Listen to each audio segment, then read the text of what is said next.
Hello, you find me now outside Totnes Castle here in Devon. I've come to have a look round. It's an English heritage property, and I'm going to tell you a little bit about it and show you what's up there. Let's go.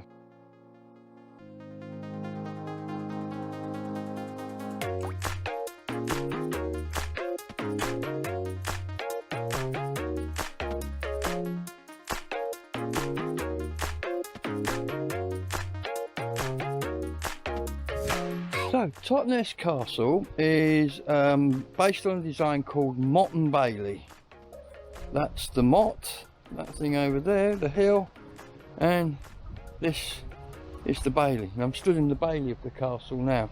Down here would have been the outhouses, the stables, the general workings of the castle, which when they weren't being attacked is where most people were. The garrison would have been up the hill, and that would have been strongly defended, and take it from me, you wouldn't want to go up that hill assaulting that castle in a hurry. So let's go and have a look round, shall we? As you can see, the grounds here are really nicely laid out. We'll be going to look through that gate in a minute. What we have here is what's called a shell keep. The earth mound here is man-made. It was raised in the 11th century, so it's going back 1,000 years nearly now. The stone rule above it at the top was one of the final features to be built here. The stairs, as you can see, are very steep.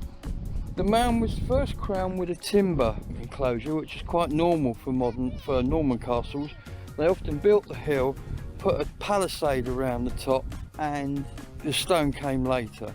So this is not unusual in that respect. And there was archaeology done here, I believe, between 1950 and 1953, which found post holes and therefore evidence of what was going on here. They reckon the stone keep, or the shell, was erected in the 12th or 13th century, so the mound and the castle itself were already 200 years old before that was even built. We'll be going up there in a minute. What you see up there is a shell keep. Basically, it's a circular wall around which buildings would have been built, opening into a central circular area. There's not a lot of evidence to show that. There's the occasional corbel that you can see set in the wall, but there's not a lot of evidence of those up there now.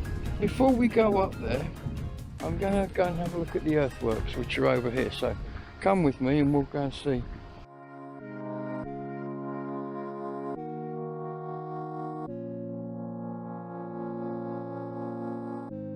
So as I explained before, we are stood in the Bailey, and you can clearly see the layout of the Bailey with the enclosing wall and with the motte at its centre over there, obviously smaller than it was.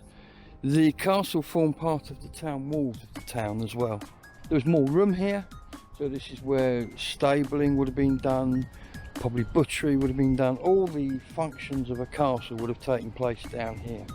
I'm just going to go through the wall now, which is behind you over there, and have a look at the view, and you can see why this was such a good place.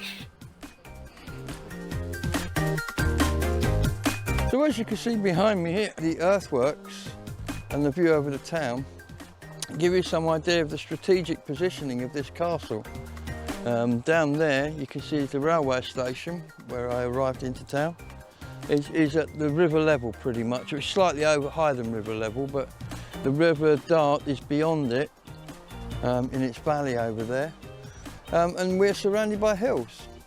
So this was a good strategic point. Now, Totnes is quite unique in as much as it has a still existent Saxon layout, i.e. you had the main high street running down to the river, and there was a river crossing there historically, has been there for ages, and the high street running up to that had strip lynchets running to the left and right. So basically each house or property was the same width, and the property extended back, the land of the property extended back out to the town walls. And in that you would raise pigs, you would raise your own livestock, you'd plant mostly your own food. Some people would run businesses from there, you know, leather work, all sorts of things would happen from there.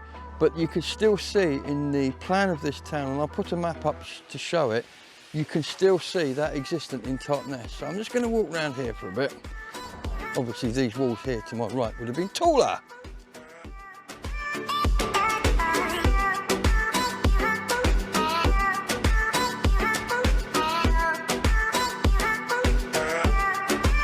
Here we are back at the entrance again.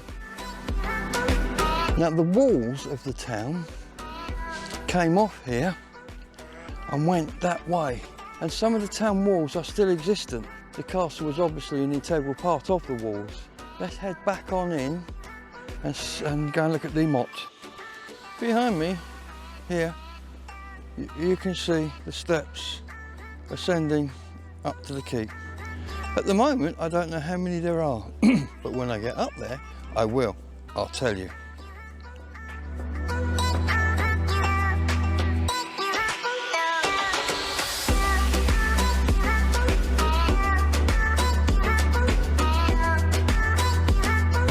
Okay, there's the view, and I can tell you 72 steps, bottom to top, so we do it so you don't have to. So we're in the inner shell keep here. As you can see all around me, we're enclosed by a fully circular wall, a stone wall up to the height I would say from in here probably 20 feet. At the moment I'm down here on the ground. In a minute I'm going to enter a door just like that one there, go upstairs and we'll have a look around up there. Now down here we've got evidence of buildings in the footworks, still visible here. As you can see, there's not a lot of room here, just like here, and that building would have taken up a lot of the room up here, so it would have been quite important. As you can see, if I come back here to the entrance, and if I swing across the courtyard now, you'll see just how much of it that building took up. So, it was quite an important building. I will find out what it is. So now, let's head on up. It's asking us to go anti-clockwise. Doesn't say how many times you have to go anti-clockwise, but it does want us to go anti-clockwise. So we're rising up the stone stairs now, and here we are up on the wall, and that's where we were down there. And again, from up here you can see it, clearly see how much of that courtyard that building took up.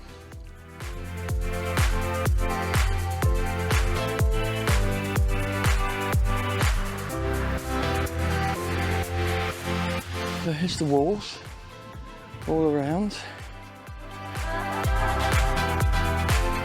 and we're surrounded by some pretty big hills here as you walk around the inner level. Down there is where we were when we started climbing. Over there is the earthworks I visited, and that is the Bailey Yard below us.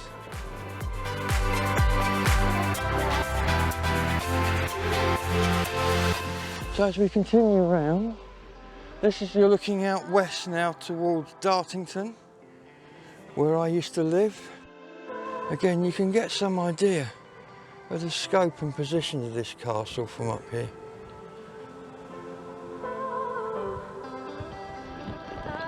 Walking around a bit further. Now here, this is what's known locally as the Narrows.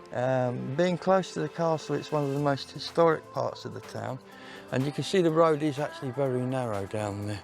What you can also see heading out there is what was the main road out of Totnes at the time. It went up there, past where that blue car is, in the car park just there. And I don't know if you can see the houses going up the hillside and the trees climbing up across the hill. That's the old road out of Totnes over there. So that would have been kept clear of trees, and from up here they'd have been able to see who was coming. But that was the main road out towards Plymouth. And of course this was a major route. This was the first bridge over the tidal River Dart, north of Dartmouth, where it joins the sea. So this is the last bridging point. Beyond this it's all ferries, and there's not many of them until you get to Dartmouth. So let's move on and have a little look. That's a good view there down to the River Dart as it heads off towards Dartmouth. So again, anybody coming up the river would have been well and truly seen from here. Now I'm just going to move around a bit more to here. What we're looking at now is the Saxon layout of Totnes. You have the castle here on its motte, below which you have the high street running across there, and it runs down towards that pink distance in the building where it crosses the river. That would have been the ford or the crossing point. It was very early on, it was a bridge, and that then was the road off towards London and the east. But you can see the buildings. Can you see the way they come back from the road in long narrow plots? That is directly caused by the strip lynching systems operated in the Saxon towns. The walls would have been to your left here, where you can see the buildings markedly stop, and again over there beyond that green roof was the other wall running down, and they met, if you can see in the distance, I will zoom in, down there where the clock tower runs across the high street. That was the bottom end of the wall. So all of this area here would have been enclosed by the walls and the burg of Totnes. And of course the church is within that. Let's move around a bit more.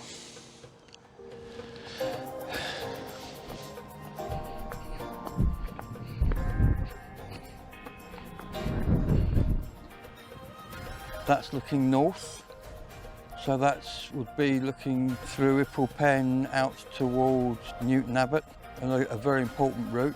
You can see the train disappearing down there in the distance, and down there is the road we walked down to get here, right below us, with Castle Books. And let's move on. And then of course the last view I want to show you is to the north, because that's where Dartmoor lies. And there in the distance can clearly be seen Dartmoor. Well, that's it from here inside Totnes Castle. I hope you enjoyed the video. It's great to come back here. I used to come here a lot when I lived here. Now I live a few miles away, it's not so easy, so it's good to revisit the old place. I lived in Totnes from 1997 to 2009 when I moved back to Glastonbury.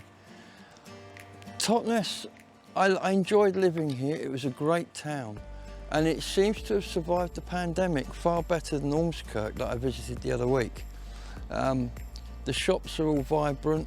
It has a very middle class, well-to-do feel to the place. A lot of the shops are, shall we say, aged at silver surfers. There's quite a vibrant vegetarian, vegan network here. Riverford Farm are just up the road. And there's a big art community here. It's very arty, lots of music going on. So yeah, it's a great town. Do I miss living here? Sometimes. It's nice. We had the Devon, South Devon. You've got the South Devon coast, just that way, basically, not very far away. And you've got other things like Dartmoor over that way, not very far as well. And all in all, it's a good place. It's a good place to live. And I live just over the other side of the castle here, down in the high street there. And it was a great place to live. However, we move on, don't we? We don't live in the same place all the time. I moved on, and it's nice to come here and visit. My son is standing for election here, hopefully becoming a town councillor, which is going to be good if he manages to do that. The shops, there are some good shops here. There are still shops that were here when I lived here, and I've been gone now for 11 years, and some of the shops are still here. Some have gone, obviously. Most of the characters have moved on. Totnes is a very transient town. Lots of people come and go. Obviously some have died in that period, but I've seen a few people that I recognise, but not that many. I need to look some people up that I know are still here and give them a call and say I'm in town and watch them run for the hills. Anyway, let's go and have a look around the town. One of the things I always liked about Totnes was these lovely narrow streets. I mean, look at this. What's not to love? It reminds me of being on holiday in Cornwall, going to places like Mevagissey and little harbour towns like that. And of course up there behind me is the castle. Here comes a motorbike. There goes a motorbike. And that is still the castle up there. This used to be the castle. Used to be the main pub in town at one point. Now they brew beer there. So this behind me is the famous Totnes Butterwalk. The Butterwalk used to be laid out as a market, but what it is, it's the first floor of the houses overrun the pavement, creating a covered walkway, which the shops are underneath. It's great because all the cafes put their tables out there, and it's a great place to sit, and that's where I'm heading in a minute. But yeah, there's a little bit of a remainder of one on the other side of the road as well. You can see it there, over along the other side. But for now, our journey takes us this way because that's where the coffee lives.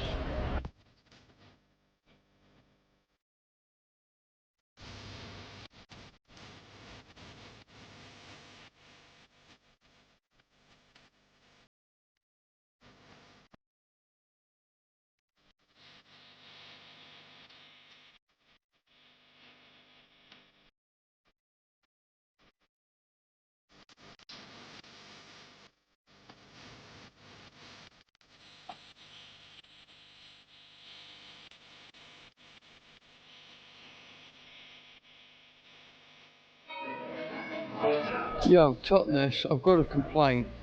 Why do all your coffee shops shut at 3 o'clock? I mean, come on guys. 3 o'clock shutting? They're all doing it. Top of the town closes 3 o'clock. The line closes at 4 o'clock. I mean, come on guys. We need coffee all day long, not just in the mornings. Sort it.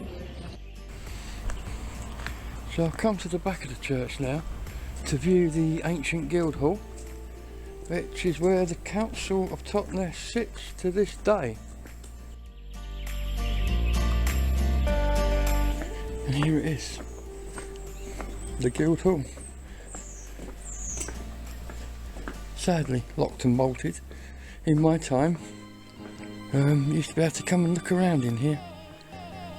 Not anymore, it seems, it's locked. In fact, I was here on 9/11 when I heard about the atrocities in New York. So everybody remembers where they were. I was here, in there. And again, the walk there is following the line of the town wall.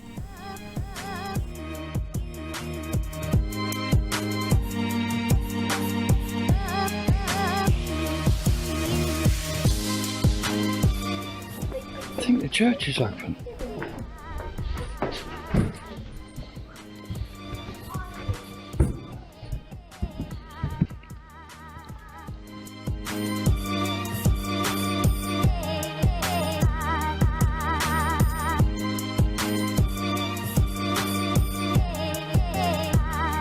This is a beautiful church. Look at the stained glass.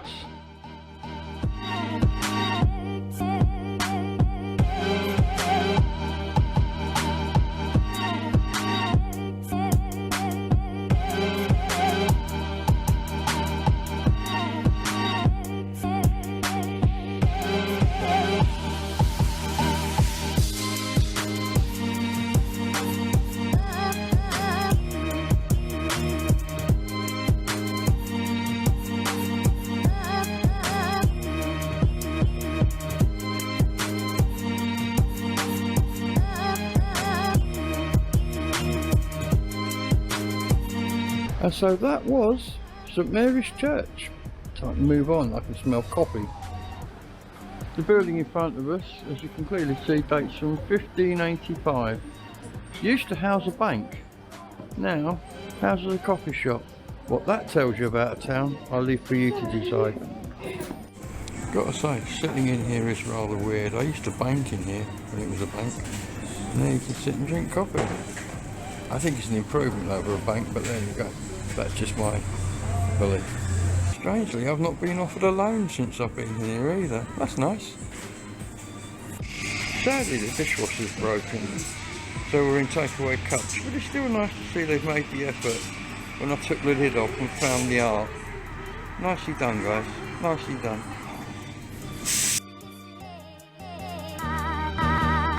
The gatehouse here was destroyed by fire about 30 years ago, but restored completely back to its former glory, or at least its later glory. It didn't look like that when it was built, obviously. It had a gate in it which could be closed. Here under the iconic East Gate, to the right, up the hill, is High Street, and to the left, 4th Street, so named because it came before the gate.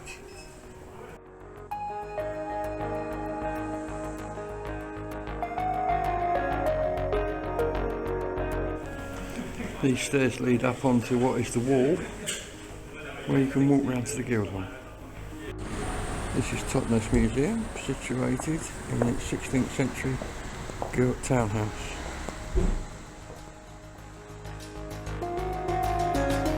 I actually used to be a volunteer here in the 90s when I was doing my archaeology degree at Exeter. This is where I used to do my voluntary work. And that is a classic view up the High Street of Totnes, one seen on many postcards. I've walked up and down this hill many times during the time I lived here, I can tell you. I'm showing you this little shop here because it used to be the record shop where I spent many happy hours talking to Steve, I seem to remember his name was. He used to sit in there. That was a great little shop. And of course, any town that has a fudge shop can't all be bad. So this is 4th Street down at the bottom of town. It's nearly 5 o'clock on a Thursday afternoon, and as you can see, it's still quite busy down here. Lots going on.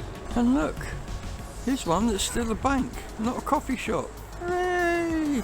Well done, Lloyds, for still being there. How long for, I wonder. So here in Bank Lane we have an absolutely gorgeous example of Strawberry Hill Gothic. What a wonderful house. As you can see, the path there runs under that left-hand arch, and that is a public footpath. A couple of shops down at the bottom here. One gone, one looks like it's going. Bastion's has been there forever. And here we have one of the better known hostelries in town, the Royal 7 Stars Hotel. When I used to live here, it was a regular venue for live bands. I don't know if we still do it, but it's on the corner of 4th Street and what is called the Plains, and over the road there is the bridge over the River Dart. This obviously was once a major coaching house for the coaches that went through here on the way to Plymouth. So here we are. Excuse the background noise, it's very busy here and very noisy. But there you see the bridge over the River Dart. And as I pan round, you're looking at what's known as the Plains. Now believe it or not, trains used to run along here to the dockside where ships would transship and out to sea. So things have changed mightily over the years. And this rather unusual car park here, the clue is in, if you look over there, can you see the front of a boat peeking out? That's because this car park is actually a ramp. And if I come up here to the top of this little hill, you will see that is car park. It's actually a ramp running down into the river, look. And I've actually seen cars stranded here when the river's flooded before now.